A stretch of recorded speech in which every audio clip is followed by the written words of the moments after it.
سورہ نوح جو ہے یہ قرآن حکیم میں اس اعتبار سے ایک منفرد صورت ہے کہ یہ ایک پیغمبر کے نام کے اوپر ہے، اور یہ پوری کی پوری صورت سینٹرڈ اراؤنڈ ایک شخصیت کے ہے، سیدنا نوح علی نبینا وعلیہ الصلوۃ والسلام۔ سورہ نوح کے اندر آپ کو ایک پیغمبر کا درد نظر آئے گا، وہ شخص جس نے 950 سال ایک قوم میں گزارے اور دعوت توحید کا کام کیا، اس کے باوجود گنتی کے 78 یا 80 کے قریب لوگ ان پہ ایمان لے کر آئے۔ اور جب اتنی لمبی دعوت و تبلیغ کا کام کوئی شخص کر چکا ہو تو وہ جسٹیفائی ہے کہ وہ اینڈ پہ پھر اللہ تعالیٰ سے عذاب مانگے کہ اے اللہ، جو تیرا وعدہ ہے کہ تو اپنے پیغمبروں اور ان کے ماننے والوں کو بچائے گا، ان کے مخالفین کو تباہ و برباد کرے گا، تو اب وہ وقت آ گیا ہے کہ میں نے ان کو ہر اعتبار سے دعوت و تبلیغ کا کام کر کے سچائی ان پہ واضح کر دی ہے، اس کے باوجود ان لوگوں نے سچائی قبول نہیں کی، لہٰذا انہیں تباہ و برباد کر دیا جائے۔ سورہ ہود کے اندر بھی سیدنا نوح علیہ السلام کی قوم کی جو برے اعمال ہیں، پھر ان کے اگینسٹ اس قوم کی تباہی کا ذکر آتا ہے۔ وہ تفصیلات تو اس صورت کے اندر موجود نہیں ہیں، جس میں نوح علیہ السلام الٹیمیٹلی دعوت و تبلیغ کرنے کے بعد ان کو ایک الٹیمیٹم دے دیتے ہیں کہ اب تم پر اللہ کا عذاب آ جائے گا، اور اللہ کے حضور دعا بھی کر دیتے ہیں، جو دعا اس صورت میں بھی انشاءاللہ آ جائے گی۔ پھر اللہ تعالیٰ وحی کے ذریعے نوح علیہ السلام کو بتاتا ہے کہ اس کی نشانی یہ ہوگی کہ ایک تندور ہے وہ پھوٹے گا، یعنی سب سے پہلے تندور میں سے پانی کا چشمہ نکلے گا، اور وہ یہ علامت ہوگی کہ اب یہ عذاب کا سلسلہ شروع ہونے لگا۔ ظاہر ایک دن میں تو سارا وہ طوفان نوح نہیں آیا تھا، گریجولی زمین نے بھی پانی اگلنا شروع کر دیا اور آسمان سے بھی بارش برسنا شروع ہو، دونوں طرف سے وہ عذاب کی جکڑ میں آئے، اور دیکھتے ہی دیکھتے ایک بہت بڑا طوفان بن گیا، حتیٰ کہ ان کا اپنا سگا بیٹا بھی اس کی زد میں آیا۔ نوح علیہ السلام نے اس کو بڑی دعوت دی، لیکن اس نے کہا میں تو پہاڑوں پہ چڑھ جاؤں گا تو بچ جاؤں گا۔ تو نوح علیہ السلام نے کہا کہ بھئی آج تو پہاڑ بھی کوئی پناہ نہیں دے سکتے جب تک کہ اللہ کسی کو پناہ نہ دے۔ پہاڑ بھی ڈوب گئے اور وہ بھی تباہ و برباد کر دیا گیا۔ اس کے اوپر ایک ہالی ووڈ نے فلم بھی بنائی ہے نوحہ کے نام سے، اس میں انہوں نے یعنی کچھ چلیں اس میں کوئی ایسے سین بھی ہیں جو غیر اخلاقی ہیں، ادروائز اوورآل انہوں نے یقین کریں کہ جو طوفان نوح فلم آیا ہے نا، اور نوح علیہ السلام کی کشتی بنانے کا واقعہ اور جس طریقے سے سیلاب آتا ہے، وہ لگتا ہے اس زمانے میں انہوں نے پہنچا دیا۔ چونکہ نوح علیہ السلام ایک ڈومیننٹ پرسنالٹی ہیں اس حوالے سے کہ جتنے بھی آسمانی مذاہب ہیں، چاہے وہ جیوز ہوں، کرسچنز ہوں، مسلمان ہوں، سب کے سب ان کو ایک ریسپیکٹیبل پرسنالٹی کے طور پہ مانتے ہیں۔ تورات کے اندر بھی ان کا ذکر موجود ہے، قرآن کے اندر بھی ذکر موجود ہے، اور باقی کی ساری نسل انسانی پھر نوح علیہ السلام سے ہی آگے چلی ہے۔ اعوذ باللہ من الشیطان الرجیم، بسم اللہ الرحمن الرحیم۔ انا ارسلنا نوحا الی قومہ، بے شک ہم نے بھیجا نوح علیہ السلام کو ان کی قوم کی طرف، ان انذر قومک من قبل، کہ وہ اپنی قوم کو ڈر سنائیں اس سے پہلے کہ ان یأتیہم عذاب علیم، کہ ان پر وہ نازل ہونے والا دردناک عذاب آ جائے۔ جب بھی کوئی رسول مبعوث ہوتا ہے اس کا اینڈ رزلٹ پھر یہی ہوتا ہے کہ رسولوں کے ماننے والوں کو اللہ تعالیٰ بچا لیتا ہے، ان کے مخالفین کو تباہ و برباد کرتا ہے۔ تو ایک بڑا عذاب تو قیامت کے دن آنا ہے کہ جن لوگوں نے دنیا میں شرک کی زندگی گزاری، اللہ تعالیٰ ان سے بدلہ لے گا اور ان کو واصل جہنم کرے گا۔ اللہم اجرنا من النار۔ تو اس سے پہلے اللہ تعالیٰ نے ایک حجت تمام کرنے کے لیے، جو سورہ نساء میں بھی ذکر موجود ہے، کہ اللہ تعالیٰ نے رسولوں کو، انبیاء کو ڈر سنانے والا اور خوشخبری دینے والا بنا کے بھیجا، تاکہ قیامت والے دن کوئی شخص اللہ تعالیٰ کے خلاف حجت نہ قائم کر سکے کہ یا اللہ میرے پاس تو کوئی پیغمبر آیا نہیں تھا کہ میں اس کی دعوت قبول کرتا رسولوں کے آ جانے کے بعد۔ تو اسی کی کنٹینیوشن کے طور پہ اللہ تعالیٰ فرما رہا ہے کہ اس قوم میں بھی ہم نے ایک رسول بھیجا تھا جو ان کو ڈر سنائے کہ تم پر بڑے دن کا عذاب آنے والا ہے۔ قال یا قوم انی لکم نذیر مبین، وہ کہنے لگے دعوت حق دیتے ہوئے کہ اے میری قوم، بے شک میں کھلا ڈر سنانے والا ہوں تمہاری طرف، ان اعبدوا اللہ، کہ عبادت کرو اللہ کی، واتقوہ، اور اس سے ڈرو، واطیعون، اور میری پیروی اختیار کرو۔ یہ سارے نبیوں کی بنیادی دعوت یہی ہے۔ وَلَقَدْ بَعَثْنَا فِي كُلِّ أُمَّةٍ رَسُولًا أَنِ اعْبُدُوا اللَّهَ وَاجْتَنِبُوا الطَّاغُوتَ، ہر امت میں کوئی نہ کوئی رسول ہم نے مبعوث کیا اسی بنیادی دعوت کے ساتھ کہ اللہ کی عبادت کرو اور اللہ کے مخالف جو طاغوت ہیں ان کی نفی کرنی ہے۔ اللہ کو ماننا کافی نہیں ہے، عبادت بھی اللہ کی کرنی ہے، اور عبادت ہے ٹوٹل اوبیڈینس کا نام۔ اللہ کو تو سارے مان رہے ہیں، کسی نہ کسی فارم میں ایک کریٹر کو تو سب مانتے ہیں، سوائے چند ایک فنیٹکس کے۔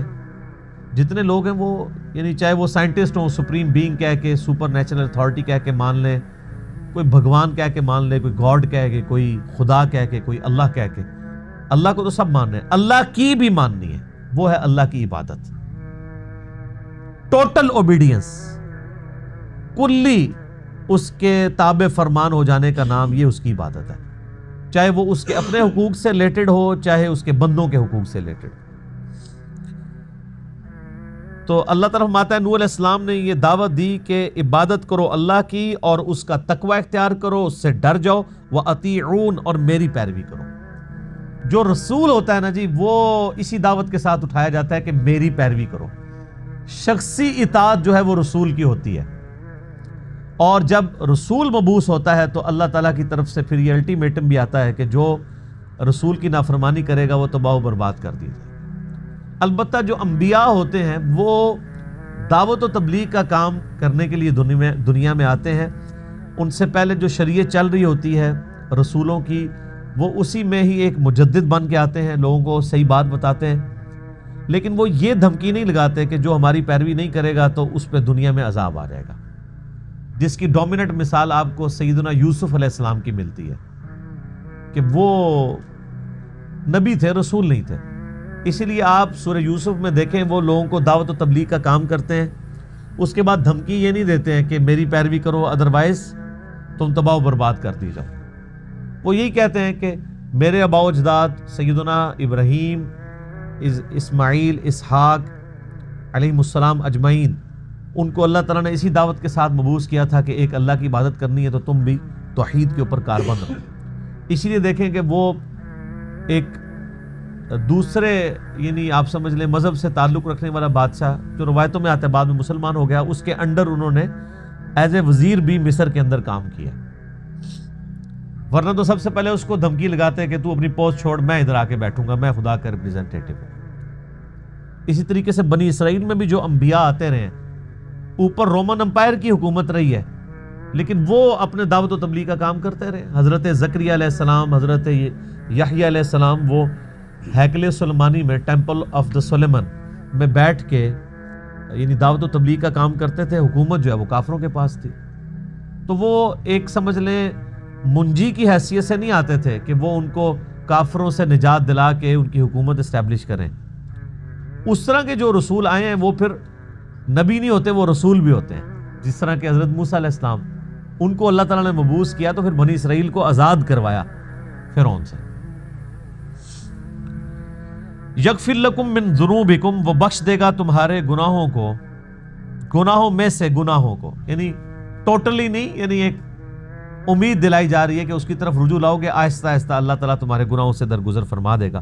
وَيُؤَخِّرْكُمْ إِلَىٰ أَجَلٍ مُّسَمًّى، اور تمہیں وہ مہلت دے گا ایک مقررہ میعاد تک، یعنی جو دنیا میں زندگی اللہ نے دی ہے وہ اتنی مہلت تمہیں دے گا برتنے کے لیے۔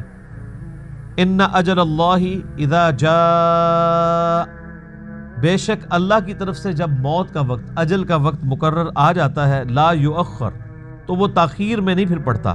لو کنتم تعلمون، کاش تم اس حقیقت کو جان لیتے۔ یہ تو ان کی بنیادی دعوت پہلی 4 آیات کے اندر اللہ تعالیٰ نے بیان کر دی ہے۔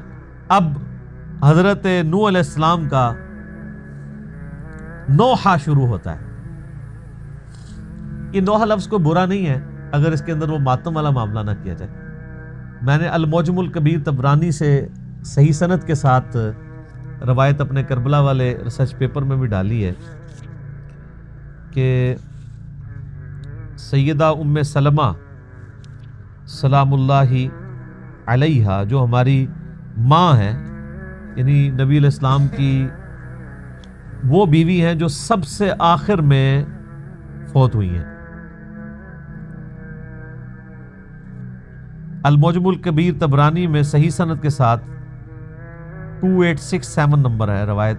ام سلمہ کہتی ہیں کہ میں نے خود جنات کو سیدنا حسین ابن علی پر نوحہ کرتے ہوئے سنا ہے، یعنی جب حسین ابن علی شہید ہو گئے تو انہوں نے جنات کے رونے کی آواز سنی۔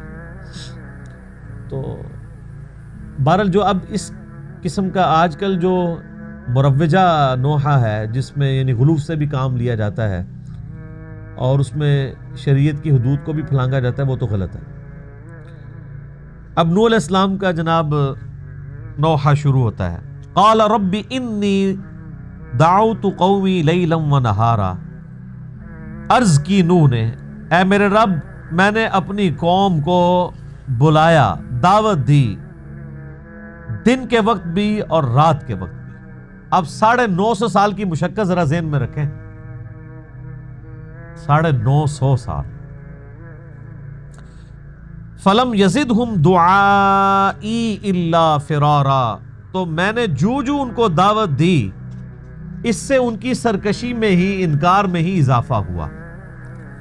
وَإِنِّي كُلَّمَا دَعَوْتُهُمْ لِتَغْفِرَ لَهُمْ جَعَلُوا أَصَابِعَهُمْ فِي آذَانِهِمْ، جب میں نے انہیں بلایا تیری طرف تاکہ تو ان کو بخش دے تو انہوں نے ہر بار اپنے کانوں میں انگلیاں ٹھونس لی۔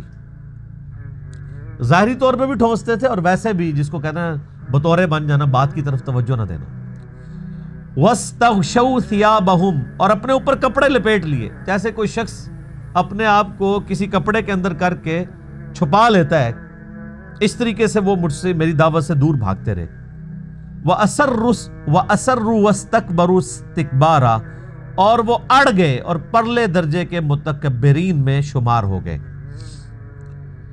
یہ دو الفاظ ہیں، ایک ہے اسرار سواد کے ساتھ، یہ آ گیا ادھر، اور ایک اسرار ہوتا ہے سین کے ساتھ۔ جو سواد کے ساتھ اسرار ہوتا ہے نا، وہ آپ اردو میں بھی استعمال کرتے ہیں کہ میں نے بڑا اسرار کیا ہے اس کو، کیا مطلب بڑا زور لگایا ہے، ٹھیک ہے۔ تو اور ایک سین والا اسرار ہوتا ہے جو ڈاکٹر اسرار صاحب والا اسرار ہے، وہ یعنی خفیہ بات کو کہتے ہیں نا ہم سرن اور جہرن۔ زور اثر کی نماز سرن ہے اور مغرب عشاء اور فجر جہرن ہے، تو وہ کہتے ہیں خفیہ بات کو، وہ سین والا اسرار ہوتا ہے، اور جو سواد والا اسرار ہے وہ ہوتا ہے اسرار کرنا، بات میں زور ڈالنا۔ اب مزے کی بات ہے اس صورت میں یہ دونوں اسرار آ جائیں گے، ڈاکٹر اسرار صاحب والا اسرار بھی آئے گا اور عام اسرار والا اسرار بھی آئے گا۔ وہ تو آ گیا کہ میں نے ان کو یعنی وَأَسَرُّوا وَاسْتَكْبَرُوا اسْتِكْبَارًا، وہ پرلے درجے کے متکبرین بن گئے، یعنی اڑے رہے، اپنی اس بات کے اوپر قائم رہے، اصرار کرتے رہے کہ وہ اپنی اسی گمراہی میں رہیں گے۔ ثُمَّ إِنِّي دَعْوْتُهُمْ جِهَارًا، پھر اے اللہ میں نے ان کو اعلانیہ بھی، بلند آواز سے بھی تیری طرف بلایا۔ ثُمَّ إِنِّي أَعْلَنْتُ لَهُمْ وَأَسْرَرْتُ لَهُمْ إِسْرَارًا، پھر میں نے انہیں سر عام بھی سمجھایا اور چپکے سے بھی سچائی کی تلقین کی۔ یہ اسرار آ گیا یہاں پہ، وہ سین والا بھی، اعلانیہ بھی سمجھایا، چھپ کے بھی، یعنی ہر طریقے سے ان کو بات بتائی۔ فَقُلْتُ اسْتَغْفِرُوا رَبَّكُمْ إِنَّهُ كَانَ غَفَّارًا، اور میں نے ان کو یہ بھی کہا کہ اپنے رب سے معافی مانگ لو، یعنی ابھی وقت ہے، بے شک وہ بخشنے والا مہربان ہے۔ یرسل السماء علیکم مدرارا، اگر یعنی تم اس کی یعنی تابع فرمان بنتے ہو تو یرسل السماء علیکم مدرارا، وہ تم پر آسمان سے موسلا دھار بارش نازل فرمائے گا۔ اگلے زمانوں میں اس چیز کی تو بڑی امپورٹنس تھی نا، اب تو ہم عادی ہو چکے ہیں، یہ تو کبھی بارش نہ آ رہی ہو تو پھر پتہ چلتا ہے کہ بارش کی کیا اہمیت ہے، انسانیت کا سارا رزق جو ہے وہ ڈیپینڈنٹ ہی بارش کے اوپر ہے. بارش نہ ہو تو فصلیں نہیں اگ سکتی. تو نوح علیہ السلام کہہ رہے ہیں کہ میں نے ان کو کہا اللہ کی طرف رجوع لاؤ, وہ تم پر بارش نازل فرمائے گا, تمہیں یعنی کھیتی اور ہریالی تمہارے سامنے آئے گی, اللہ تعالیٰ تمہیں رزق سے نوازے گا. وَيُمْدِدْكُمْ بِأَمْوَالٍ وَبَنِينَ, اور تمہاری مدد فرمائے گا وہ مال کے ساتھ بھی. ظاہر ہے کہ مال میں اب یہ مویشی بھی آتے ہیں اور زراعت کا سارا سامان بھی. مویشی اگر آپ نے پالے ہوئے ہوں اور فصلیں نہ اگ رہی ہوں تو مویشیوں کو آگے کیسے پالیں گے؟ تو سارے کا سارا سرکل جو ہے وہ اللہ تعالیٰ چلا رہا ہوتا ہے بارش کے ذریعے. وہ تمہاری مدد کرے گا مال کے ذریعے, وبنین, اور بیٹوں کے ذریعے. وَيَجْعَلْ لَكُمْ جَنَّاتٍ وَيَجْعَلْ لَكُمْ أَنْهَارًا, وہ تمہارے لیے باغات بھی بنا دے گا اور تمہارے لیے نہریں بھی. یعنی دنیا میں برتنے کا سامان یہی ہے نا. یہ تو اب چونکہ ہم لوگ ذرا انسانیت شفٹ ہو چکی ہے اس لیے ہمیں ڈائریکٹلی انوالومنٹ نہیں ہوتی اس طرح کی چیزوں میں, لیکن الٹیمیٹلی ہم سب کے سب لوگ اپنی ایفرٹس انہی کے لیے پٹ کر رہے ہوتے ہیں. صرف کسان ہے جو ڈائریکٹلی پٹ کر رہا ہوتا ہے, باقی بھی کر رہے ہوتے ہیں لیکن انڈائریکٹلی. ہم اگرچہ ہم میں سے اکثر لوگ اپنی زمینوں میں ہل تو نہیں چلا رہے ہوتے, لیکن جو ہم گندم خرید رہے ہوتے ہیں وہ ہم ہل ہی چلا رہے ہوتے ہیں, کیونکہ وہ جس رقم سے آپ خرید رہے ہوتے ہیں اس رقم کو آپ نے اپنی ایکسپرٹیز کسی اور کام میں لگا کے, کسی نے نوکری کے ذریعے, کسی نے مزدوری کے ذریعے, کسی نے فری لانسنگ کے ذریعے, وہ سارے کے سارے معاملات حاصل کی ہوتی ہے دولت, اور وہ ہم یعنی خرچ کر کے آلو, پیاز, سبزی, دالیں, گندم خریدتے ہیں. ہم ڈائریکٹلی تو حال نہیں زمین میں چلا رہے ہوتے, لیکن انڈائریکٹلی وہی ایفرٹ پٹ کر رہے ہوتے ہیں. تو پہلے تو بارٹر سسٹم ہوتا تھا, اب تو کرنسی والا معاملہ ہو گیا ہے پچھلے کچھ عرصے سے. بارٹر سسٹم کے اندر تو یہی ہوتا تھا کہ ایک جو دودھ بیچنے والا ہے اس نے جب گندم خریدنی ہوتی تھی تو وہ دودھ کسان کو دیتا تھا اور اس کے بدلے اس سے گندم لے لیا کرتا تھا. اب تو پیسوں میں معاملات چل رہے ہوتے ہیں نا. یہ معاملہ زیادہ آسان ہو گیا ہے, اس میں کیلکولیشن کرنا بھی ذرا آسان ہے, بڑا مشکل ہوتا تھا. اسی طریقے سے اگر کوئی کپاس اگاتا تھا اور پھر اس کپاس کے ذریعے لوگوں نے دھاگا اور پھر کپڑے بننے ہوتے تھے, تو جو دوسرے لوگ ہیں وہ اپنی دوسری ایکسپرٹیز جو ہے وہ بیچتے تھے, اس سے کپاس خرید لیتے تھے. اب کپاس والے نے جب دودھ خریدنا ہے تو وہ دودھ والے کو کپاس دے گا اور اس کے بدلے میں اس سے دودھ لے گا. دودھ والے نے سارا دودھ کیا کرنا ہے, اس نے بھی تو بیچنا ہے.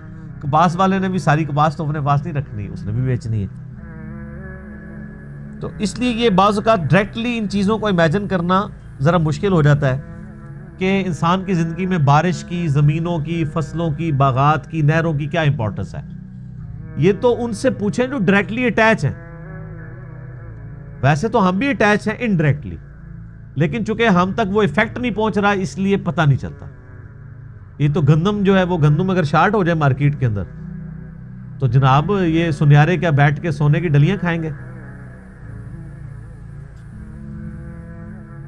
یا جو لوگ کپڑے بیچ رہے ہیں تو وہ کپڑے کی ٹاکیاں کاٹ کاٹ کے کھانا شروع کر دیں گے, ہاتھ پاؤں پڑ جائیں گے سب کو.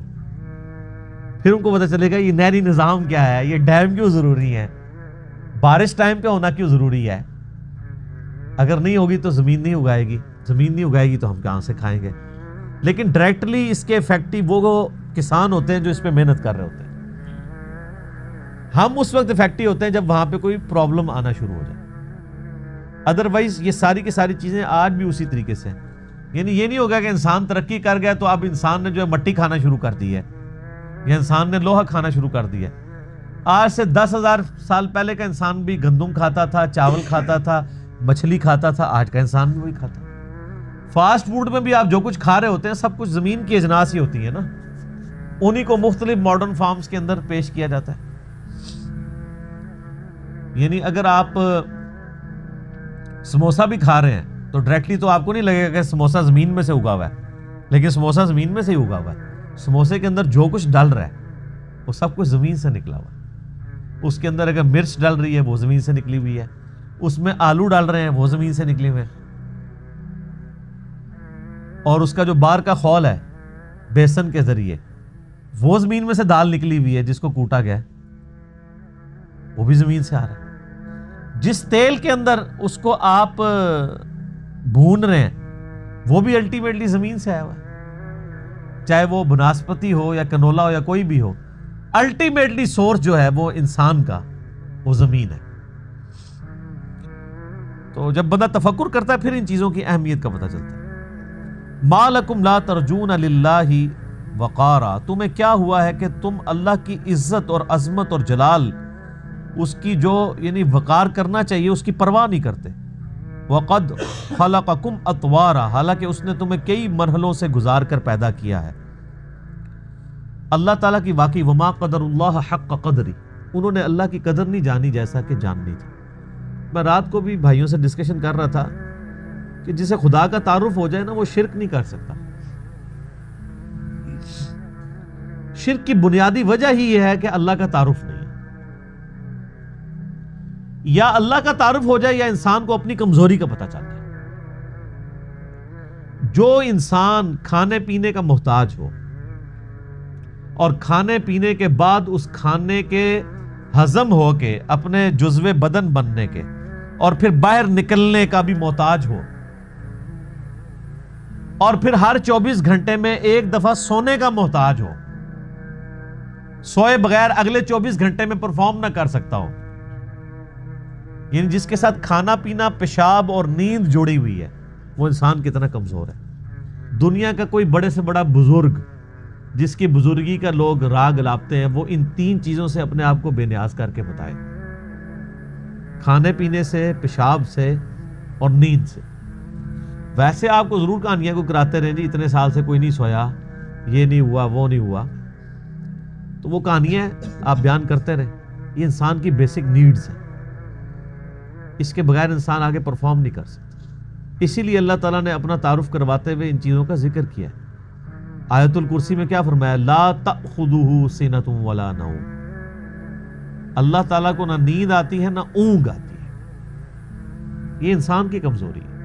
کھانا پینا انسان کی کمزوری ہے، پیشاب انسان کی کمزوری ہے، اور سب سے بڑی کمزوری موت۔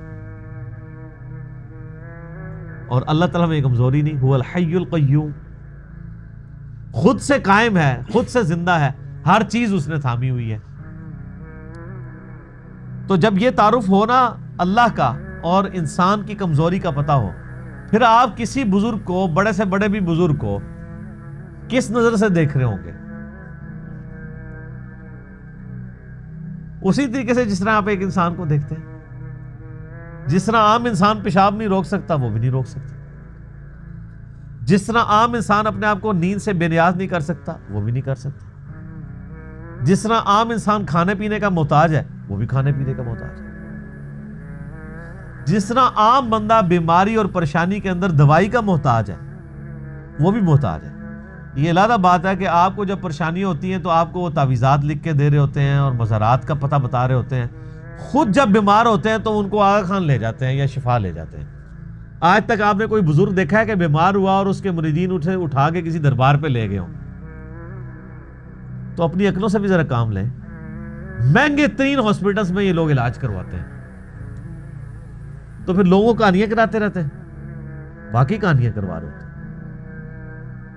ان کے جب پیشاب بند ہوتے ہیں، جب ان کے بائی پاس کا وقت آتا ہے، جب ان کے گردے فیل ہوتے ہیں، جب ان کے معدے خراب ہوتے ہیں، تو کسی مزار پہ نہیں کوئی جا رہا ہوتا، سب کے سب ہاسپٹلز میں جا رہے ہوتے ہیں۔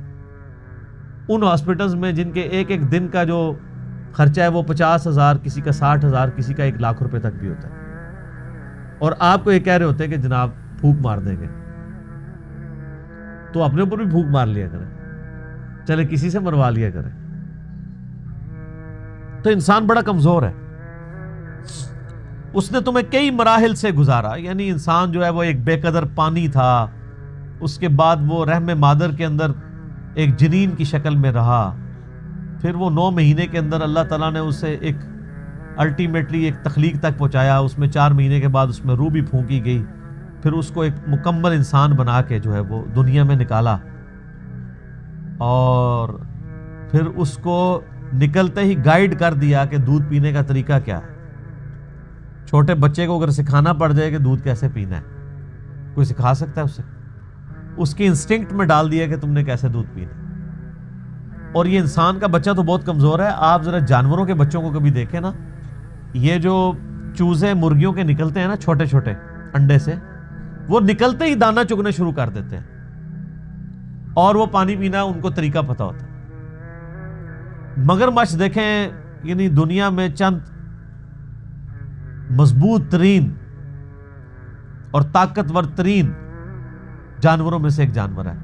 آپ کو پتا ہے اس کا جو بچہ پیدا ہوتا ہے وہ چھپکلی سے بھی چھوٹا ہوتا ہے, اتنا سا ہوتا ہے مگرمچھ کا بچہ, اور وہ پیدا ہوتا ہی, اب وہ کس طرح اپنی حفاظت کر سکتا ہے, اس کو تو مچھلیاں کھا جائیں, بڑے مگرمچھ ویسے ہی نکل جائیں اتنے سے بچے کو, لیکن وہ پیدا ہوتے ہی آپ نیشنل جغرافک پہ, ڈسکوری چینل کے اوپر, اینیمل پلانٹ پہ دیکھیں, اس کے اللہ نے دماغ میں کوئی ایسی چیز فٹ کر دی ہے کہ وہ انڈے سے جیسے ہی نکلتا ہے وہ پانی کی طرف بھاگتا ہے اپنی سیفٹی کے لیے.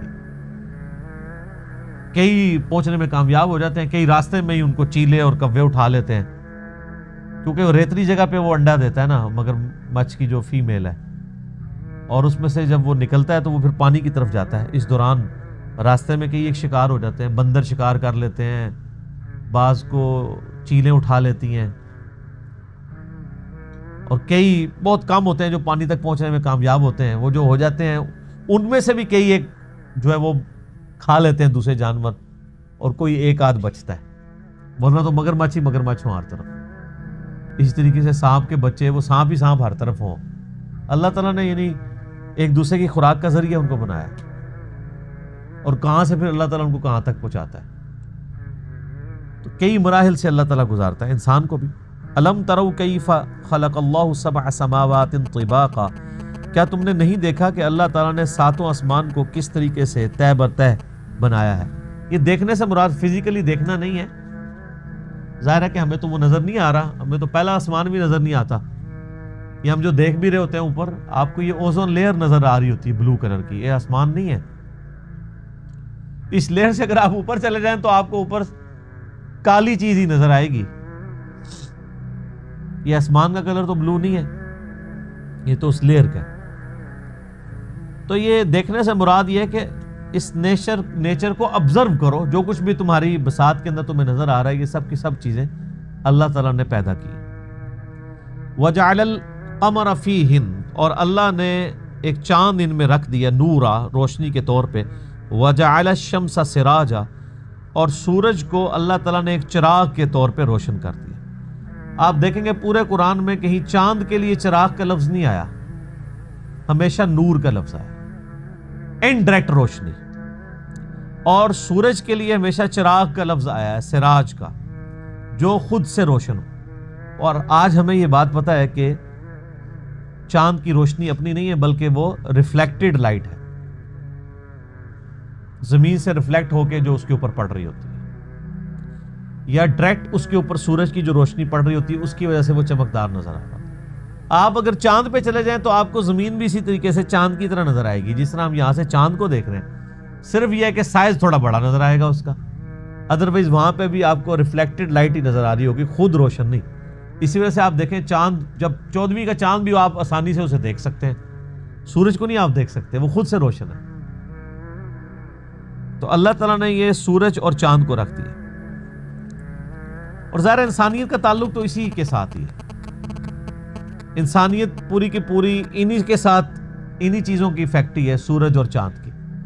باقی جتنے سیارے ہیں یا کائنات کی جو تفصیلات ہیں وہ ڈائریکٹلی ہمارے ساتھ ریلیٹڈ نہیں ہے, اسی لیے صرف انہی چیزوں کا ذکر کیا جاتا ہے جس کو عوام الناس آبزرو کرتی ہے.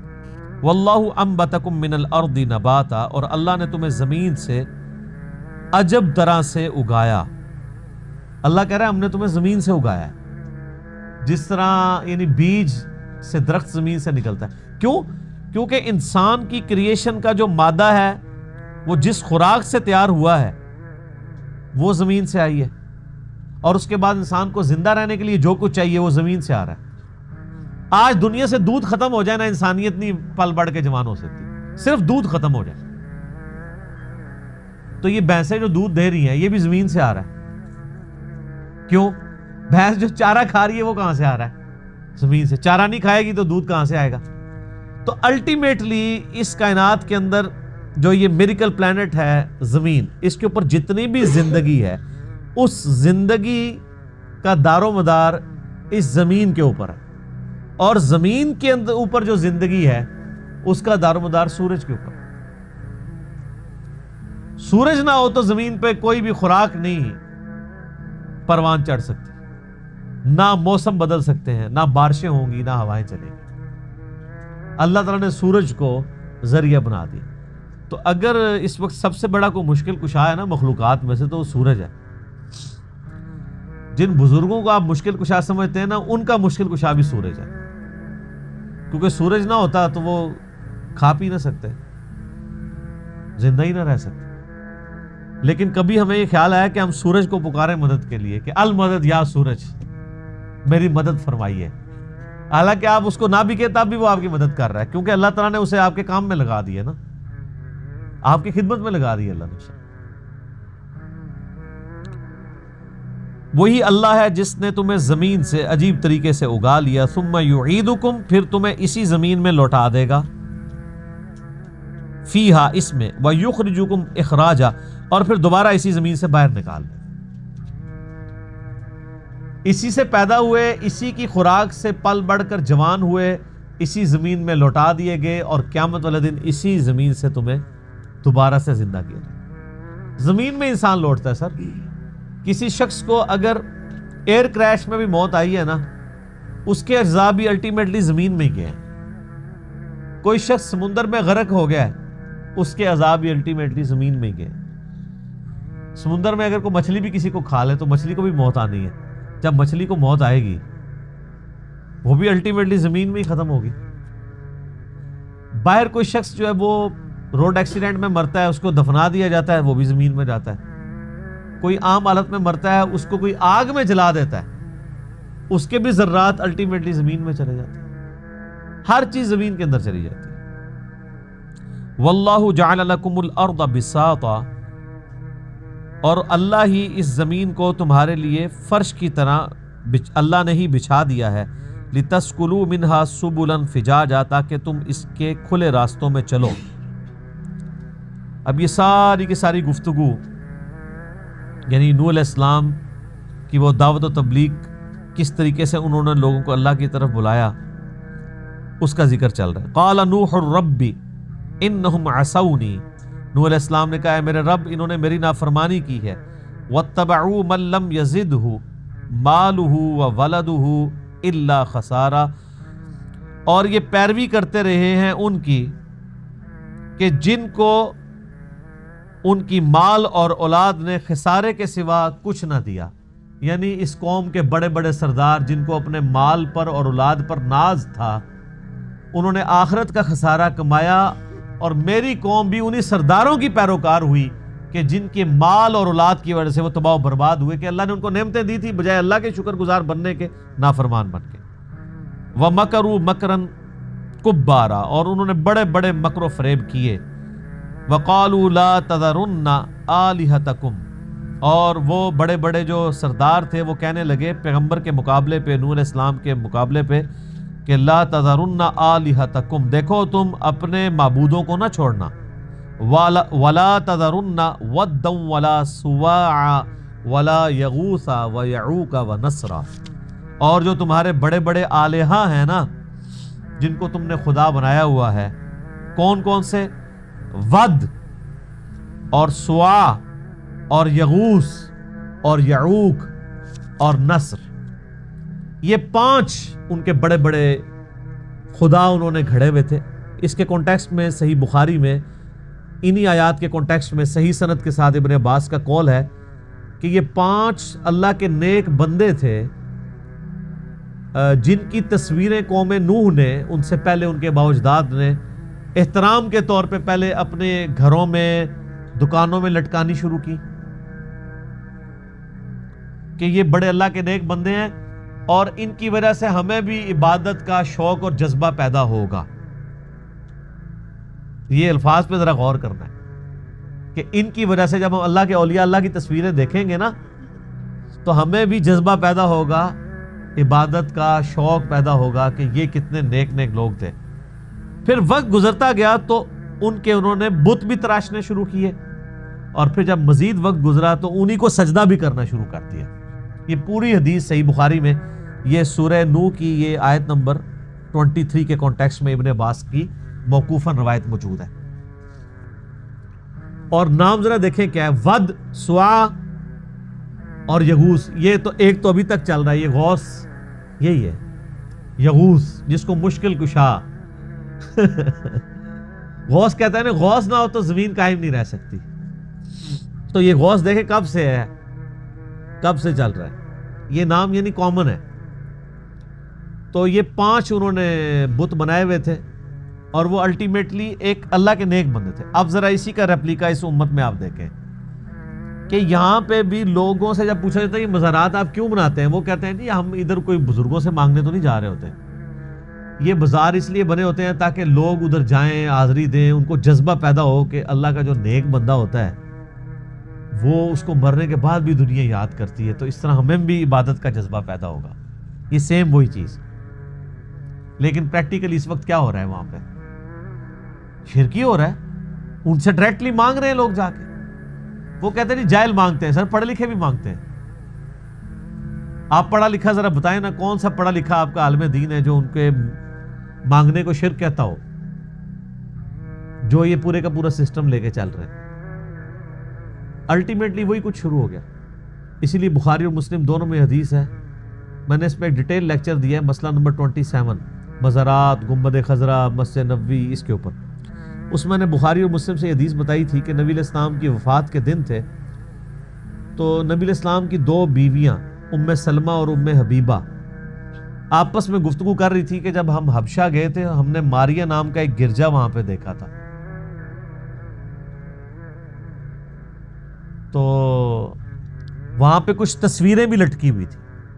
تو نبی علیہ السلام اپنے آخری دنوں میں تھے، بیماری کی حالت میں آپ نے یعنی یہ باتیں جب اپنی بیویوں کی سنی تو اما عائشہ کہتی ہیں نبی علیہ السلام فرمایا یہی تو ان میں خرابی تھی کہ ان میں سے جب کوئی نیک آدمی مر جاتا تھا تو اس کی قبر پہ اس کی تصویریں لٹکا دیتے تھے، پھر قبر پہ سجدے شروع کر دیتے تھے. یہ لوگ قیامت والے دن سب سے بدترین مخلوق بنا کے اٹھائے جائیں گے.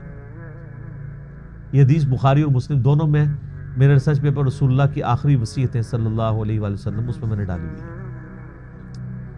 پھر اسی طریقے سے صحیح مسلم میں ایک حدیث ہے کہ نبی علیہ السلام نے اپنی وفات سے 5 دن پہلے صحابہ کرام کہتے ہیں ہم سے فرمایا تھا کہ دیکھنا اگلی امتوں میں سے جب کوئی نیک شخص یا ان کا پیغمبر فوت ہو جاتا تھا وہ اس کی قبر پہ سجدے شروع کر دیتے تھے، میں تمہیں منع کرتا ہوں کہ میرے ساتھ ایسا نہ کرنا.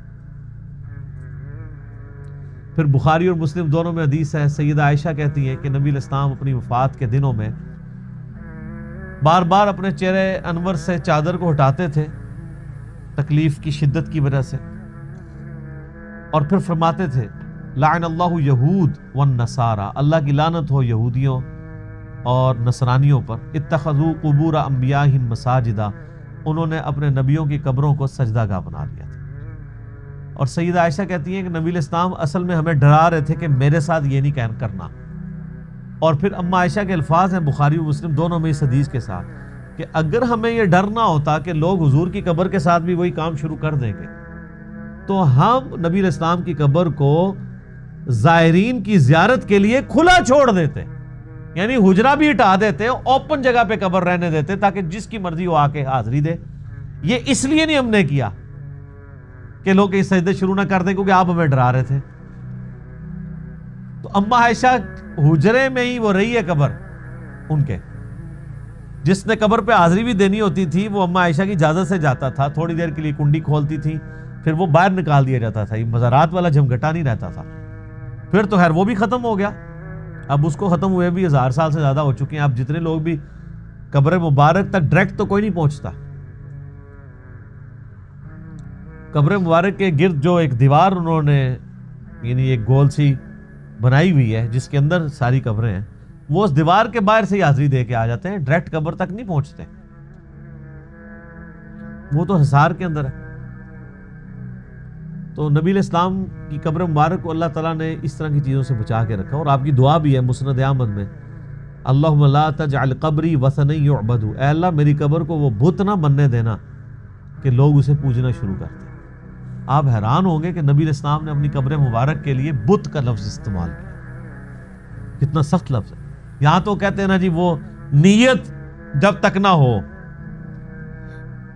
مجھے بتائیں نبی علیہ السلام کو بت کس نے ماننا ہے؟ لیکن آپ کو خدشہ تھا کہ امت یہ کام نہ کرے.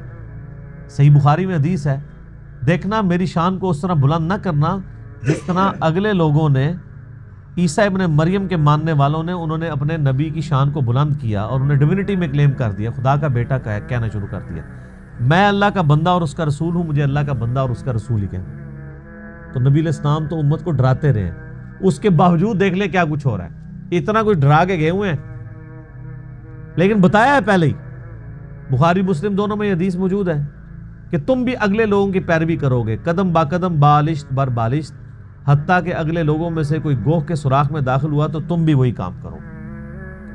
تو صحابہ کرام نے پوچھا یہ اگلے لوگوں سے مراد کیا یہود و نصارہ ہیں؟ آپ نے فرمایا اگر وہ نہیں تو اور کون لوگ مراد ہیں؟ تو یہود و نصارہ کی تمام خرابیاں اس امت میں بھی منو عنو اسی طریقے سے آئیں گی، یہ نبی علیہ السلام کی پروفیسی ہے۔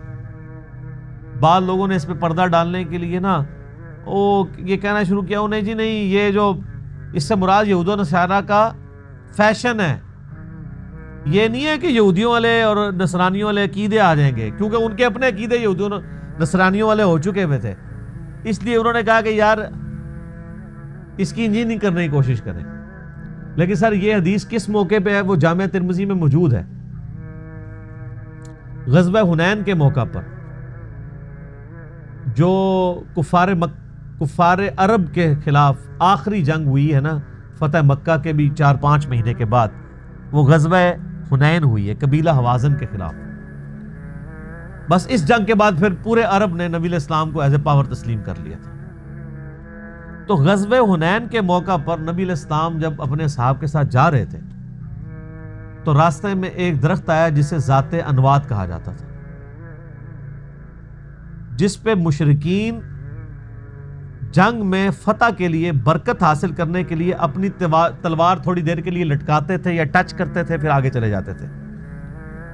تو کچھ اصحاب نے عرض کی اے اللہ کے رسول صلی اللہ علیہ وآلہ وسلم، آپ بھی ہمارے لیے کوئی ایک درخت مقرر کر دیں برکت کے لیے۔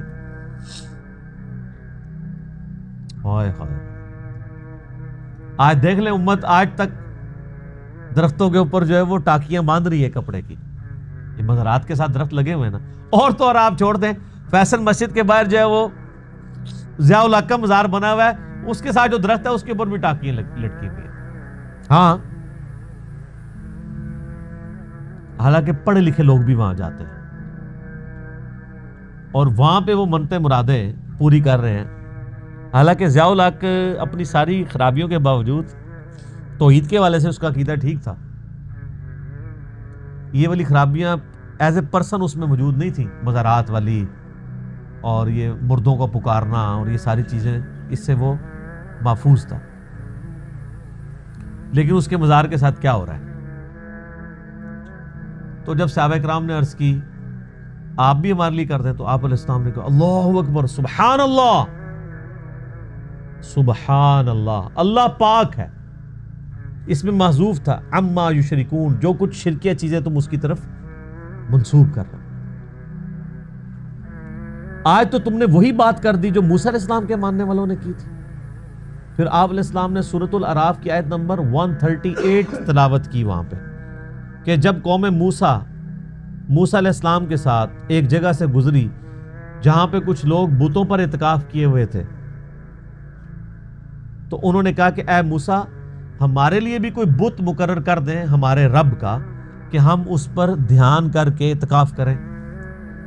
تو حضرت موسیٰ علیہ السلام نے کہا جاہل قوم، میں اللہ کی پناہ میں آتا ہوں اس جاہل قوم کے اگینسٹ۔ آپ دیکھیں پیغمبر موجود ہے، توحید راسخ ہے، پھر بھی وہ پیغمبر کو کہہ رہے ہیں ایک بت ہمیں بنا دے، یعنی دل کاری آتا ہے نا۔ وہ اکثر لوگ کہتے ہیں نا جناب ہم محرم میں یا میلاد میں جب اوٹ پٹانگ کام کر رہے ہوتے ہیں نا، تھوڑا بہت ساڈا بھی دل کرتا ہی ہے۔ یہ میں آپ کو ایگزامپل پیش کر رہا ہوں، یہ آپ کا کوئی قصور نہیں ہے، پیغمبر کے ساتھیوں کا بھی دل کرتا تھا کہ تھوڑا بہت ہم یہ بھی کام ہم بھی کر لیں۔ ان کاموں میں مزے ہی بڑے ہیں نا، ظواہر ہے نا، لیکن یہی تو آزمائش ہے۔ تو نبی علیہ السلام نے کہا کہ جس طرح موسیٰ علیہ السلام کے ساتھیوں نے شرک کے لیے ایک راستہ چور تلاش کر لیا تھا اپنی، میں نہیں یہ کہتا ہوں کہ وہ انہوں نے جان بوجھ کے کیا، یعنی اپنی کمزوری کی وجہ سے، تو تم نے بھی وہی کام شروع کر دیا۔ پھر آپ نے فرمایا کہ تم بھی اگلے لوگوں کی پیروی کرو گے، قدم با قدم، بالشت بر بالشت، حتیٰ کہ اگلے لوگوں میں سے کوئی کوہ کے سوراخ میں داخل ہوا تم بھی وہی کام کرو گے۔ یہ جو حدیث بخاری مسلم میں آئی تھی، اس کا شان نزول کہہ لیں یا شان فرمان ہمیں ترمذی سے پتہ چل گیا کہ یہ اس موقع پہ آپ نے فرمایا تھا. تو وہ فیشن کی بات نہیں ہو رہی تھی. عقیدہ توحید کے خلاف جو ایک شرکی ایکٹیویٹی جو صحابہ کرام میں سے چند لوگوں نے نبی علیہ السلام سے ڈیمانڈ کی کہ ایک درخت مقرر کر دیں برکت کے لیے، اس کے موقع پہ آپ نے فرمایا تھا جس طرح موسیٰ علیہ السلام کے ساتھیوں نے اللہ کا بت بنانے کی ڈیمانڈ کی تھی موسیٰ علیہ السلام سے، تم نے مجھ سے درخت مانگ لیا ہے. حالانکہ انالوجی کو نہیں بنتی ہے ڈائریکٹلی. انہوں نے تو خدا کا بت مانگا تھا، تو کیا صحابہ کرام نے کوئی خدا کا ایکویلنٹ درخت مانگا تھا برکت کے لیے؟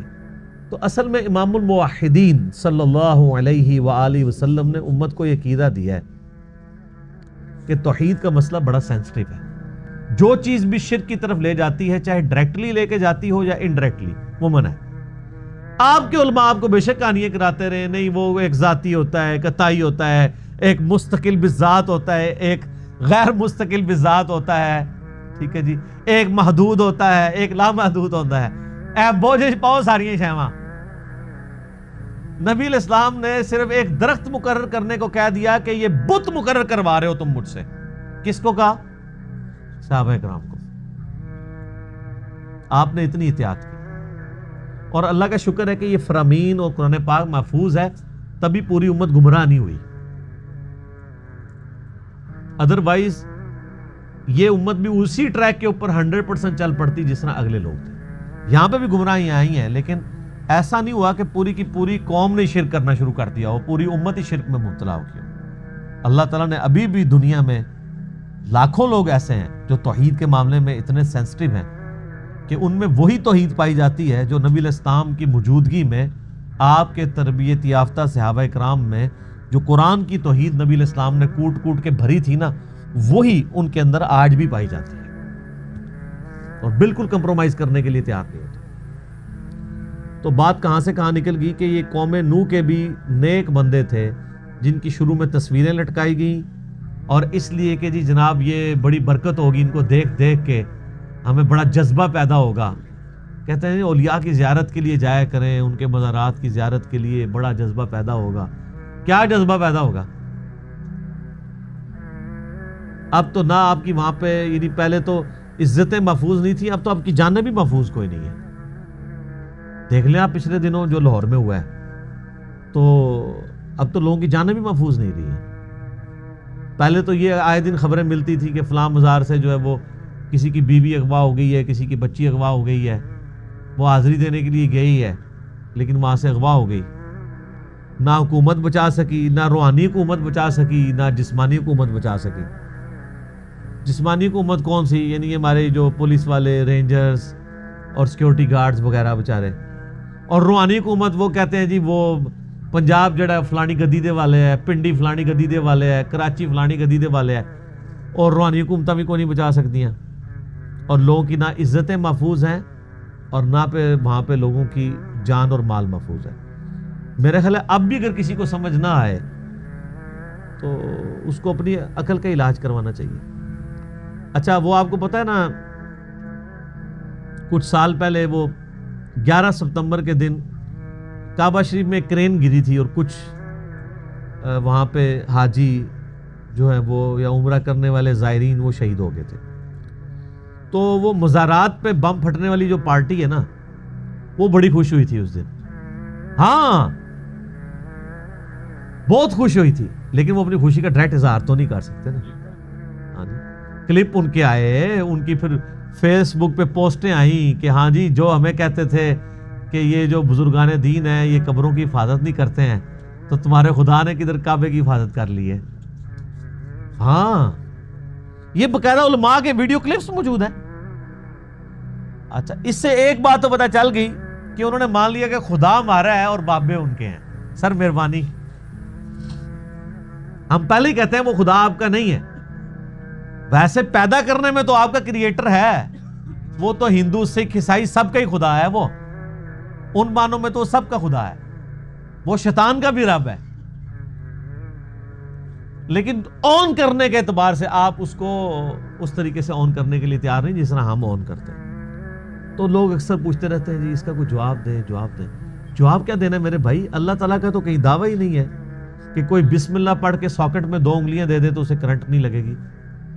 اللہ کا کہیں یہ دعویٰ ہی نہیں ہے کہ خانہ کعبے کی میں حفاظت کروں گا۔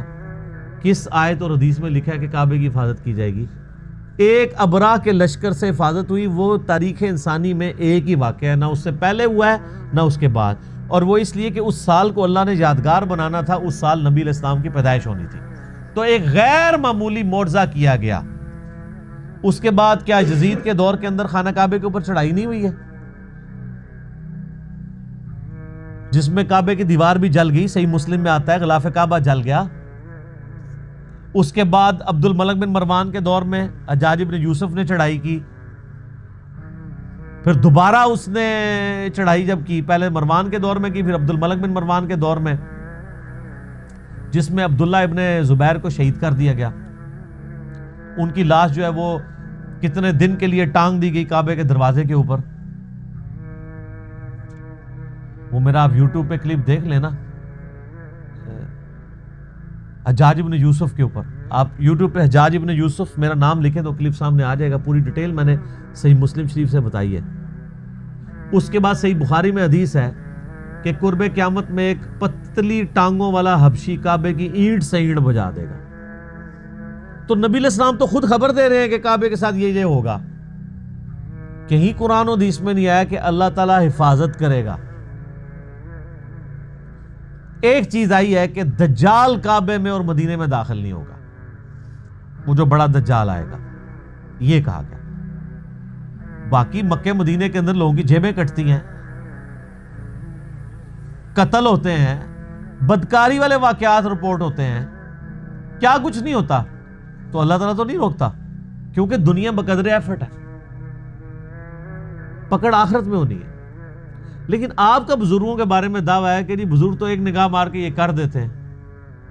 وہ کہتے ہیں بزرگوں کے ہم لڑ اسی لیے لگتے ہیں کہ وہ بزرگ بچا لیتے ہیں، اور پھر کس کس قسم کے واقعات جناب، وہ ایک فلاں بزرگ تھے، ان کی فلاں مریدنی تھی، اس کو جناب گرانے لگے نیچے، تو وہ جناب اتنے 100 کلومیٹر سے آ کے انہوں نے مریدنی کو پکڑ لیا، زمین تک نہیں پہنچنے دیا۔ یار وہی بزرگ، انہی کے مزارات کے اوپر اب مریدنیاں گواہ ہو رہی ہیں، اب تو کوئی نہیں پکڑی جا رہی، پہلے بھی کوئی نہیں تھی پکڑی جاتی۔ یہ سب کہانیاں ہیں، یہ پاسبل نہیں، چونکہ آپ کا دعویٰ ہے اس لیے ہم آپ سے بار بار پوچھیں گے، اور آپ نے برا نہیں ماننا، ہمیں آپ پوچھیں گے ہم برا نہیں مانتے، اس لیے کہ خدا نے دنیا کو بقدر ایفرٹ رکھا ہوا ہے۔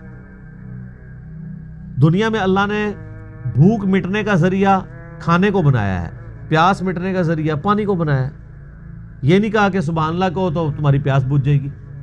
لیکن آپ اپنے بزرگوں کے بارے میں یہی دعوے کرتے ہیں کہ جی وہ بم پکڑ لیتے ہیں، وہ پلوں کی حفاظت کرتے ہیں، وہ یہ ملک سارا انہوں نے سنبھالا ہوا ہے، وہ جناب سمندر کو روک لیتے ہیں، وہ سونامی روک لیتے ہیں، وہ سیلاب روک لیتے ہیں۔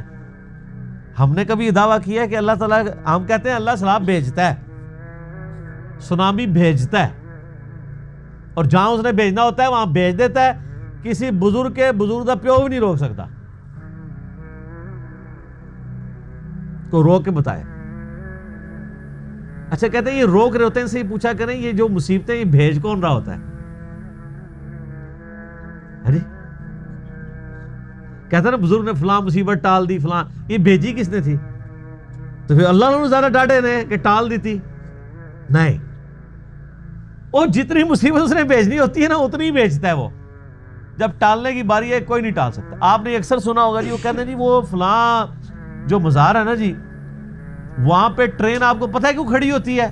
وہاں پہلے ٹرین کا اسٹیشن نہیں تھا، تو وہ ایک دن بزرگ گزرے، ان کو جنہوں نے جلال سے جناب ٹرین کو دیکھا تو وہ جناب انجن جڑا نا اپنی پٹری تے انجن چھالا مارتا سی، اگے نہیں سی ٹردا، وہ سمجھے بھی گھوڑا ہے کہ گھوڑا کہتا واگا کھینچ رہا ہوں نا جس طرح، تو وہ اگر آپ کسی گھوڑے کی یعنی وہ باغے کھینچ لیں نا تو وہیں پہ ایسے ایسے ٹانگے مارو، کہتے ہیں انجن کردا سی پر اگے نہیں سی ٹردا۔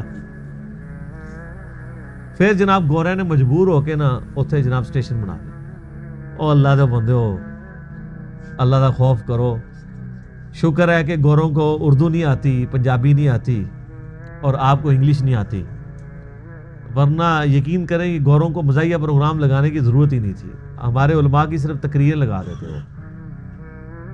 ایسے پاسبل ہے؟ اگر کوئی کہتا ہے کہ جی اس طرح نگاہ مار کے وہ روک سکتے ہیں یعنی انجن کو، تو آج کو بزرگ نگاہ مار کے کیا، میں کہتا ہوں یہ سارے بزرگ سامنے کھڑے ہو کے انجن کو نہیں روک سکتے. اگر کوئی کہتا ہے میں روک سکتا ہوں تو وہ آ جائے اپنے آپ کو وہ والنٹیئرلی پیش کرے. جس بزرگ سے دنیا پاک کروانی ہے تو انہوں بزرگوں کو ہم لے آتے ہیں. اور آپ یہ آگ سامنے رکھیں کوئی تیار نہیں ہوگا. کہتا نہیں نگاہ ماری جناب، یہ سارا نظام وہ چلا رہے جناب، سب کچھ انہوں دی وجہ نال ہے. تو اس کا میں نے ان کو مشورہ دیا ہے کہ آپ اپنے سارے بزرگوں کو یعنی آمادہ کریں. ایک جہاز ہم ارینج کرتے ہیں بوئنگ 747، سارے بزرگ وہاں پہ بٹھاتے ہیں اس میں. اس کے بعد پائلٹ کو کہتے ہیں کہ آپ پیراشوٹ سے کود جاؤ. بزرگ جو نگاہ مار کے سارا سسٹم چلا رہے تھے وہ جناب کاکپٹ پہ بیٹھ کے بھی جہاز نہیں اڑا سکتے، نگاہوں سے تو اڑانا بڑی دور کی بات ہے. ویسے آپ مجھے بتائیں اگر وہ پائلٹ چھلانگ لگا دے، کوئی بزرگ وہ جہاز چلا سکتا ہے؟ اگر اس کو سیٹ پہ بھی بٹھا دیا جائے تو آپ دیکھ لیں کہ کیسے کیسے ہم نے بزرگوں کے بارے میں نظریات بنائے ہوئے ہیں کہ جی نظام چلا رہے ہیں، یہ کر رہے ہیں، وہ کر رہے ہیں. آپ جہاز چھوڑ دیں میرے بھائی، یہ یعنی پرانے بزرگ زندہ ہونا تو ہمارے جو بچے چھوٹے موبائل چلا لیتے ہیں نا، ٹیب وغیرہ، یہ بھی نہیں بزرگ چلا سکتے جب تک وہ سیکھ نہ لیں. گھڑی میں الارم نہیں لگا سکتے وہ. پرانے زمانے میں کدھر لوگوں کو پتا تھا؟ یہ سیل جب نہیں ہوتے تھے. اب ایک پرانا کوئی 200-300 سال کے پہلے کا بزرگ آ جائے، اس کو کہا جائے یہ گھڑی کا سیل چینج کر دو، تو وہ پہلے آپ سے پوچھے گا گھڑی کون سی ہوتی ہے. آپ اشارہ اگر نہ کریں سیل وہ کیا ہوتا ہے، اس کو کیا پتا سیل کیا ہوتا ہے؟ سب کا سب فراڈ چل رہا ہے. دنیا اللہ نے بقدر ایفرٹ رکھی. تو میں یہ بات کر رہا تھا کہ یہ بزرگ پرستی کا فتنہ پہلے بھی تھا اور آج تک وہ فتنہ اسی طریقے سے چل رہا ہے اس قوم میں بھی. اللہ تعالیٰ محفوظ فرمائے. وَقَدْ أَضَلُّوا كَثِيرًا وَلَا تَزِدِ الظَّالِمِينَ إِلَّا ضَلَالًا، اور انہوں نے بہت سے لوگوں کو گمراہ کر دیا. تو اے اللہ تو بھی ان کی گمراہی میں اضافہ ہی کر دے. اب یہ جس پیغمبر کا دل دکھا ہوا ہے نا، آپ پتہ ہے موسیٰ علیہ السلام کے بارے میں بھی آتا ہے نا، موسیٰ علیہ السلام نے جب فرعون کے لیے بد دعا کی نا تو اللہ تعالیٰ نے فرمایا کہ دیکھنا اب تم فرعون کے لیے بد دعا کر رہے ہو، کل کو یہ نہ ہو عذاب آئے تو تمہارا دل پسیج جائے، پھر پکا رہنا ہے، کیونکہ نبی رقیق القلب ہوتے ہیں. یہاں پہ نوح علیہ السلام جو ہے نا وہ کہہ رہے ہیں اللہ انہوں نے بہت سے لوگوں کو گمراہ کیا ہے، یعنی یہ جو بڑے بڑے لیڈرز ہیں، اب اے اللہ ان کو تو تباہ و ان کی گمراہی میں اضافہ ہی کر دینا، یعنی ان کو اب توبہ کی بھی توفیق نہ ملے. یہ پوائنٹ آف نو ریٹرن ہے. پیغمبر کہہ رہا ہے کہ اب توبہ نصیب نہ ہو ان کو. کیوں؟ پوری زندگی میری مخالفت کرتے رہے، آخری ٹائم پہ اگر یہ کلمہ پڑھ لیتے ہیں تو ہمارا غصہ کیسے ٹھنڈا ہوگا؟ ٹھیک ہے، یہ تو ہمارے نبی علیہ السلام کا ہی جگرا تھا نا کہ آپ نے فتح مکہ پہ سب کو لا تثریب علیکم اليوم، آج کسی پہ کوئی گرفت نہیں ہے، معاف کیا معاف کیا معاف کیا. یہ بڑا مشکل کام ہے. مما خطیئاتہم اغرقوا فادخلوا نارا، اپنی خطاؤں کے باعث انہیں غرق کر دیا گیا، پھر انہیں آگ میں ڈال دیا گیا. یعنی نوح علیہ السلام سے پہلے بھی جو لوگ گمراہ گزرے. فلم یجدوا لہم من دون اللہ انصارا، پھر انہوں نے اللہ تعالیٰ کے مقابلے پر کسی کو اپنا مددگار نہیں پایا. وقال نوح رب لا تذر علی الارض من الکافرین دیارا، پھر نوح علیہ السلام نے عرض کی اے میرے رب نہ چھوڑ اس روئے زمین پر کافروں میں سے کوئی بھی بستی. انکا ان تذرہم یضلوا عبادک، اگر تو انہیں زندہ چھوڑ دے گا تو یہ تیرے باقی لوگوں کو بھی گمراہ کر دیں گے. ولا یلدوا الا فاجرا کفارا، اور اے اللہ ان کی جو اولاد بھی پیدا ہوگی نا وہ آگے سے بدکار اور ناشکری پیدا ہوگی. کتنی بڑی کنکلوژن کر رہے ہیں حضرت نوح علیہ السلام. انہوں نے کہا میں نے 950 سال ان کو آزما لیا ہے، کوئی اب ان میں سے بچنا نہیں چاہیے، ان کی اولاد بھی کافر ہی پیدا ہوگی. اب یہ بیسیکلی حضرت نوح علیہ السلام ایک ایکسپرٹ اوپینین دے رہے ہیں کہ جب کسی کے اوپر مور لگ جائے تو وہ پوائنٹ آف نو ریٹرن کے اوپر ہوتا ہے. سم بکم عمی فہم لا یرجعون. لیکن ہمارے لوگوں نے نا جناب اس سے علم غیب ثابت کیا. انہوں نے کہا دیکھیں نوح علیہ السلام کو کتنا علم غیب تھا کہ انہوں نے دعا کرتے ہوئے کہا کہ اے اللہ یہ جو کافر تو نے زندہ چھوڑ دیے نا، نہ ان کو ہدایت ملے گی نہ ان کی اولادوں میں. انہوں نے کہا کہ ان کی جتنی بھی اولاد قیامت تک آنے والی تھی نا، ان کے بارے میں نوح علیہ السلام کو علم غیب تھا کہ وہ ہدایت نہیں پکڑیں گے. یہ جو علم غیب کڈے ہوا ہے اس آیت چ، یہ تو ان کا اوپینین تھا. ایک اگر نوح علیہ السلام کو علم غیب تھا تو ان کو اس وقت کیوں نہیں خیال آیا جب انہوں نے اپنے کافر بیٹے کے لیے دعا کی؟ تو اللہ تعالیٰ نے کتنے سخت لفظ استعمال کیے، اے نوح جاہلوں میں سے نہ ہو. بہت سخت الفاظ. پھر انہوں نے معافی مانگی جب انہوں نے اپنے کافر بیٹے کے لیے بد دعا کی تھی کہ ان کو بچا لے. تو اللہ نے فرمایا یہ تیرا بیٹا ضرور ہے لیکن حقیقتاً اب یہ تیرا بیٹا نہیں، کیونکہ اس کے اعمال تیرے مخالفین والے. تو نوح علیہ السلام کو ان کے بیٹے کے حق میں دعا کرنے کی پاداش میں بعد میں اللہ سے معافی مانگنی پڑی. تو علم غیب ہوتا تو یہ کام کرتے؟ الٹا انہوں نے آرگومنٹ دیا اللہ کو کہ اللہ تو نے تو مجھ سے وعدہ کیا تھا کہ میرے اور میرے گھر والوں کو بچا لے گا. اس سے مزید کلیئر ہو گیا کہ ان کو کچھ پتہ نہیں تھا علم غیب. یہ انہوں نے یعنی اس بات کی بھی تعویل غلط سمجھی، کیونکہ ان کا قرآن پاک میں اس میں بھی مطلب انہوں نے دعا بھی کی ہے کہ اللہ تعالیٰ یعنی اہل ایمان ان کے گھر والوں کو بچائے گا بشرطے کہ وہ اہل ایمان ہو.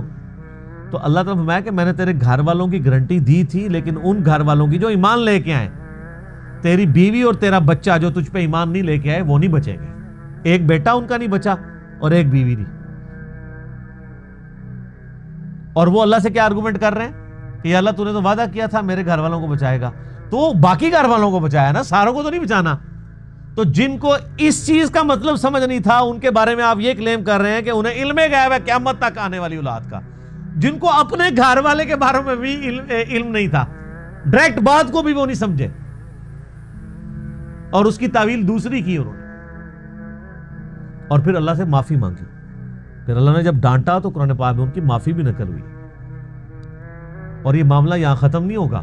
بخاری اور مسلم میں حدیث ہے قیامت والے دن جب سب لوگ نفسا نفسی کر رہے ہوں گے اور پھر وہ اپنے سفارشی کی تلاش میں نکلیں گے تو آدم علیہ السلام کے پاس پہلے آئیں گے. تو آدم علیہ السلام کہیں گے کہ آج مجھے اپنی جان کی فکر ہے، مجھے اللہ نے ایک شجر کھانے سے منع کیا تھا، میں نے نافرمانی کی کہ آج میری پکڑ نہ ہو. آج اللہ بڑے جلال میں ہے، ایسے جلال میں جو آج سے پہلے نہیں تھا. تم نوح کے پاس چلے جاؤ. پھر لوگ نوح علیہ السلام کے پاس آئیں گے اور کہیں گے کہ اے نوح علیہ السلام آپ اللہ کے خاص رسولوں میں سے رسول ہیں، نسل انسانی کو اللہ تعالیٰ نے آپ کے ذریعے آگے چلایا، تو آپ اللہ کے حضور دعا کریں نا، آج ہماری سفارش کریں. تو نوح علیہ السلام کہیں گے کہ آج مجھے اپنی غلطی یاد آ رہی ہے کہ میں نے اپنے کافر بیٹے کے لیے بخشش کی دعا کی تھی. وہ قیامت کے دن تک معاف ہوئی ہوئی غلطی کو بھی یاد کر رہے ہوں گے. تو اسی علم غیب لے کے بیٹھے ہو.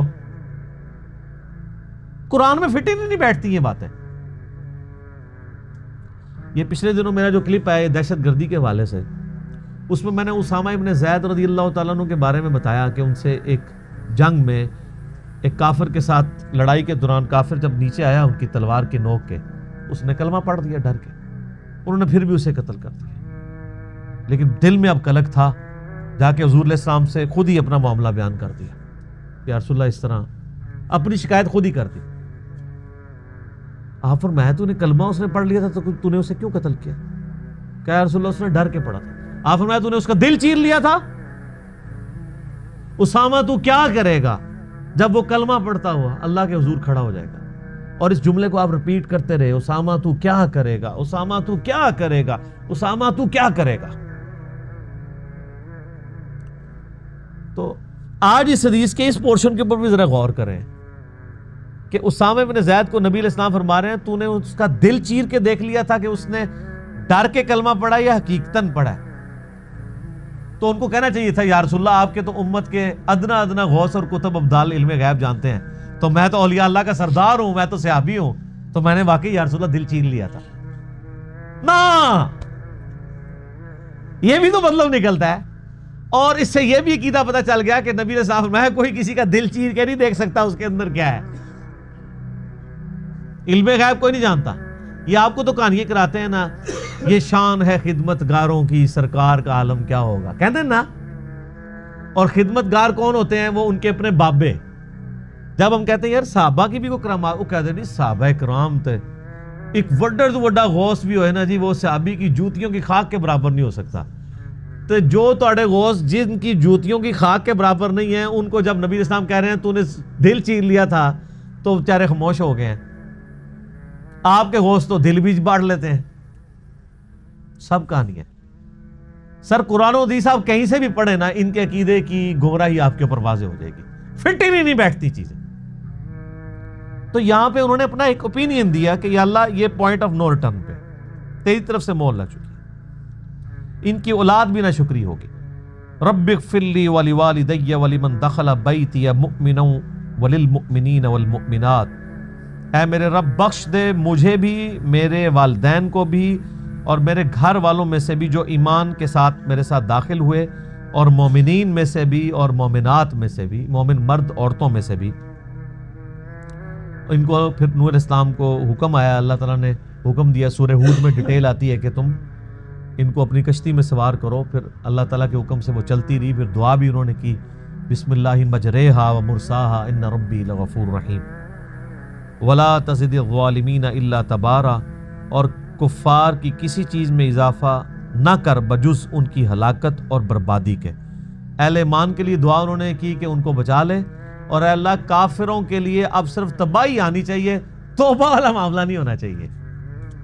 ظاہر ہے 950 سال تکلیف کاٹی تھی. انہوں نے کہا یہ نہ ہو کہ آخری وقت میں یہ کلمہ پڑھ لے تے دوویں جہانی مٹھے باؤ. انہوں نے کہا نہ یا اللہ اور نہ کلمہ پڑھن، جتنی ہمیں تکلیفیں ان سے پہنچی ہیں نا، اب ان کو کلمہ نہیں پڑھنا چاہیے اللہ. اب اہل ایمان کو بچا لے اور اب ان کے لیے بربادی طے کر. اچھا یہ کتنی دعا انشور کی ہے نوح علیہ السلام نے، آخری درجے میں انشور کی ہے. ایک تو سمپل دعا تھی، اے اللہ تو بچا لے اہل ایمان کو، یہ بھی کافی تھی. ان کے اہل ایمان کو بچا لے، اور جو مخالفین ہیں ان کو ہدایت بھی نہ ملے، اور ان کی صرف تباہی میں اضافہ ہو. یہ نہ ہو کہ اب یہ کلمہ پڑھ لیں، ہم اتنے 100 سال سے ان کے ہاتھوں تکلیفیں کاٹ رہے ہیں، ان کو بھی ہمیں اپنا بھائی بنانا پڑ جائے نہ. اور لیکن یہ پوائنٹ آف نو ریٹرن ظاہر ہے پیچھے 950 سال کی ایک تبلیغ ہے. یہ نہیں ہے کہ پہلے دن ہی بدوائیں دینا شروع کر دی ہیں جس طرح ہمارے یہاں پہ لوگ دینا شروع کر دیتے ہیں. یعنی پوری حجت تمام کی ہے انہوں نے، اس کے بعد یہ بد دعا دی. بخاری و مسلم میں حدیث ہے اللہ تعالیٰ نے ہر نبی کو ایک مقبول دعا دی تھی جو اس نے اس دنیا میں ہی کر لی، اور وہ پوری ہو گئی. اور اسی دعا کے تحت نوح علیہ السلام کی قوم بھی تباہ و برباد ہوئی. نوح علیہ السلام کو بھی اللہ نے ایک دعا دی تھی، وہ انہوں نے کر لی کہ میری قوم کو برباد کر دے. اور میں نے اپنی دعا اپنی امت کے لیے سنبھال کے رکھی ہے.